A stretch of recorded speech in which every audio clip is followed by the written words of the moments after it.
touch me. It's so easy to leave me all alone with the memory of my days in the sun. Not quite as good as Jennifer Hudson, but you know, I tried. Hi everyone. This is my second YouTube movie review, and I'm in a really weird mood because that was definitely one of the worst movies I've ever seen in my whole life. And you can probably guess what I'm talking about. The 2019 dumpster fire movie, Cats. So yeah, I got my Cat Galaxy shirt on, got some cat whiskers, and my little like cat toy. Anyways, so yeah, let's talk about this train wreck, this monstrosity. Yeah, I'm gonna try to keep these reviews like 10 to 15 minutes maybe. But yeah, it currently has a 19% score on Rotten Tomatoes from the critics and 53% from audiences. So pretty much panned by critics, but audiences maybe more split. But yeah, this came out December 2019, so it's taken me 5 years to finally watch it. But it was gonna leave Netflix in 2 days. Today is January 13th, lucky number 13. So I decided to give it a watch. It took me about a week to get through because it was so tedious. So I started it last week and just kind of watched a chunk of it almost every day. And yeah, I can see why it's gotten a lot of hate in the last 5 years. And I kind of just, wanted to finally hate watch it, I guess. So yeah, there's so much to talk about. Let's see, where do we start? So first of all, if you've seen the film, please leave your thoughts below, whether you hated it or loved it or somewhere in the middle. My first movie review was last Wednesday that I put up of the 2000 film Castaway. I'm probably going to be doing reviews of current new movies and then also old movies or just whatever I am watching. So I forgot to put in that video a star rating. I think I'm going to try to give each film I watch like out of 5 stars a rating. So I did go back and put in the video description for Castaway that I'd give it 4 out of 5 stars. It was almost perfect, but a little bit slow in some parts. So for Cats, stick around to the end of the video to to know my star rating, or you can just like scroll down to the bottom of the video description and probably see the rating there. But yeah, so here we go. Yeah, so this is one of the biggest box office bombs of all time. First of all, did not perform well in movie theaters. It had a lot of famous people in it. A lot of faces and names that I knew from other things like Taylor Swift, who's a goddess. I love a lot of her music, but this film is not very flattering for anybody in it, unfortunately. But and Ian McKellen and Judi Dench, James Corden, Rebel Wilson, Jason Derulo, Idris Elba, etc. But yeah, so a lot of big names in the film. But yeah, it was all kind of uncanny valley and just very, very poorly put together. But there were some things I liked, so we'll get to that too. I'm not just going to totally, roast this thing, even though it deserves it. But yeah, so going into it, I only really knew the song Memory from Cats, because I'd heard that Broadway recording before, and I played Memory as a piano solo a lot over the years. So that's kind of the only thing I knew about the show. Also, I had seen the first scene of the film before on YouTube, Jellicle songs for Jellicle cats. So yeah, those are kind of the only 2 things I knew going into this film. And yeah, so I'm actually just gonna kind of talk through the soundtrack. There's 16 songs on the official soundtrack for this movie, and I only liked like 7 of them, so at least it was about half. But there were some that were just so awful and painful to get through. So yeah, so there's the overture first, which kind of sounds like you're in hell already. It's like but it's kind of catchy, and it kind of bursts into the dun dun dun dun dun dun dun dun dun dun, which is a kind of famous theme that's woven throughout the soundtrack. It's part of Memory as well. And I will admit, I actually, yeah, so the overture is decent. I think I did kind of digest the soundtrack as I was watching the movie. Like I'd watch, one, two, or three songs in the movie and then take a break because it was too much for my eyeballs to process all the crazy hybrid human cat blends on screen. And then I would listen to like the soundtrack of what I just watched that day. So listen to it on YouTube. So yeah, okay, so Overture was, was decent. And then Jellicle Songs for Jellicle Cats, I do really love that song. I think it's super catchy. So yeah, that one gets, my vote of approval. That's a really catchy song. Jellicle Songs for Jellicle Cats.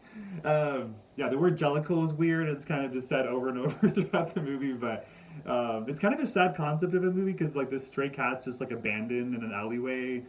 And I love cats as animals. Like I've always been a crazy cat guy, as a lot of you know. I have a lot of cat videos here on my YouTube channel. So I had a cat, Aida, from age when I was 16 to 28. So I had her for 12 years, and she was mostly an outdoor cat. She was a stray cat that I found in my parents' backyard in Orem, and yeah, I miss her a lot. She passed away in 2018, and then I got my current cat, who you just saw at the beginning of the video.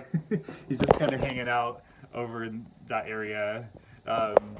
Anyways, just kind of sleeping on a suitcase I randomly have over there. Don't judge my bedroom; it's not totally organized right now. But so yeah, so I've had my current cat, who's more of an indoor cat, for the last 6 years, since he was a little kitten. I got him when he was 2 months old in 2018. But yeah, so I've always loved cats, even though they can be, I don't know, pissy on some days, like they're kind of half angels, half demons, depends on what day it is. But yeah, so, but this movie did not honor the animal cat, or the, what am I saying? It's been a long day. I also did some Uber driving a few hours ago, and I got like stuck in the rain or a snowstorm in Lehigh, so I ended up just coming home and I stopped, but because my car doesn't have four-wheel drive and I don't like driving in snow. But anyway, where was I?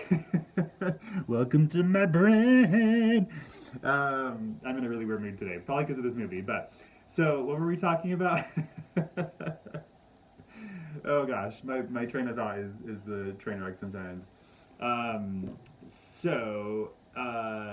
yeah, the stray cat in the movie or Victoria, she's kind of the main character, or I guess the main point of view for most of the songs. And most of the movie, she's just like meeting a new character, and then the new cat character sings a song about themselves, and then they move on to a new cat character. So it's just kind of doesn't really have a plot. But I did watch some other YouTube reviews about this movie, by the way, so I'll attach some of those below from some of my other favorite reviewers. Yeah, so and most of them are hating on the film. So, okay, and then let's keep going through the soundtrack. There's the old Gumby cat. Not a fan of that one with Rebel Wilson and the creepy like singing and dancing mice and cockroaches. Oh, and then the next song. This one's actually kind of a bop. The Rum Tum Tugger, Jason Derulo song. That one I had stuck in my head for a few days after I watched it last week.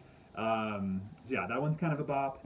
The next one, Buster Jones, The Cat About Town, James Corden song. That one was pretty fucking bad. Not a fan of that one. And then, let's see. Oh, maybe I should put on these videos whether I'm spoiling the plot or not. I don't know. I guess most of these reviews will be spoilers, so you've been warned, I guess, halfway through this video, but whatever. The next one, Mungo Jerry and Rumple Teaser, the two naughty, mischievous cats. That one I almost like the song, but no. And then Old Deuteronomy, no, not a fan of that song either. I think it's just kind of embarrassing to watch Judi Dench and Ian McKellen, who were pretty famous in the acting world, just be in this film, like, yeah, not their best film. But and then the next one, Beautiful Ghosts. That one I actually did like quite a bit. The main character, Victoria, sings it, who's voiced by Francesca Hayward, and she's pretty likable in the film, I'd say, like with her facial expressions and her dancing, and her voice. And then Taylor Swift sings that song in the end credits. So yeah, I did actually quite like that song. And I actually might give a house concert in April of like songs that make me think of my cat. I've already kind of started piecing it together. Um, and I probably will include Memory and Beautiful Ghosts in it as kind of a tribute to the Cats musical and movie. But oh, by the way, for those of you that don't know, this is originally Broadway musical from the 80s made by Andrew Lloyd Webber. I do like quite a bit of Andrew Lloyd Webber's music, like for sure Phantom of the Opera, little bits and pieces of some of his other things. I did see Phantom of the Opera in New York City March 2022. That was very exciting before it finally left. I think it was the longest running Broadway show ever. Anyway, yeah, so Andrew Lloyd Webber has his moments, but sometimes his music sucks too. And it feels just very basic. And the next song is Gus the Theater Cat with Ian McKellen. Hated that song. So stupid. And then Skimbleshanks the Railway Cat. There was some cool choreography maybe in that, but again, really, really a dumb song. And to back up a little bit, this one's not on the soundtrack, but the Jellicle ball sequence, I actually did quite like the choreography there, and it had some kind of cool themes kind of mixed into it, like Jellicle songs for Jellicle Cats was in there, and some other mashup of themes. So yeah, that was probably my favorite sequence, was the ball sequence. And then we had Macavity, sung by Taylor Swift, and I guess Idris Elba's singing it with her at the end of the song. I actually did quite like that song. It was kind of sassy and naughty, and yeah, I do like Taylor Swift. And Macavity, kind of provided some of the mischievous antics in the movie. But again, just such a dumb plot. And just, yeah. It was a slog to get through, even though I watched it over like a week. It was still like, oh my gosh, this is really boring. And then Mr. Mistoffelees also did not like that song, and the chorus repeats like over and over and over at the end. And then Memory, yeah, I would say I liked her rendition of it, Jennifer Hudson. I'm actually not a huge fan of that song in general. I never have been, but it's a classic, and she really put her heart into it. Especially the part of the song that I just sang at the beginning of this video. Touch me, it's so easy to leave me all alone with a memory. Okay, I'm done.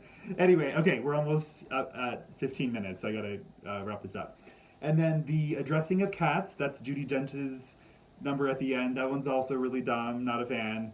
And yeah, that's the soundtrack. So yeah, I would. So here's my star rating. Drum roll. I would give it 2 out of 5 stars. I was debating between 1 or 2, but I think there was enough of the music and choreography that I like that I kind of compensated for a lot of the stuff I hated, like some of the characters and some of the bad music and just the visual hell of it. The human looking cats, and like I don't know, I think it probably works better as a stage musical. If any of you have seen the stage musical, I'd love to hear your thoughts on that versus this movie version. But yeah, so there were definitely some parts I liked. I'll give it that. And the director Tom Hooper, he also directed Les Mis, and I quite liked that movie version of Les Mis. It had some weak spots too.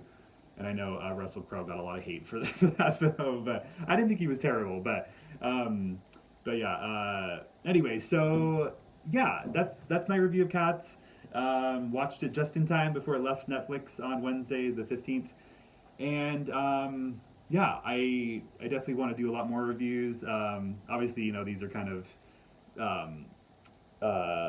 just whatever, like not the most professionally filmed reviews. The lighting looks a little weird behind me with my Christmas lights, but hey, at least I tried. I put some whiskers on. I sang a song for you. I had my cat in it, and got to talk about definitely one of the worst movies I've ever seen in my life. So I will never be watching that movie again, but I probably will listen to some of the soundtrack songs because there's some catchy ones. But yeah, I hope you're all having a good day and a good start to 2025, and also fucking Donald Trump becomes president a week from today. That's also on Blue Monday, which is the 3rd Monday of every January. It's known as the most depressing day of the year. So we got that to look forward to, but have a wonderful life, and I will see you in the next review. Bye.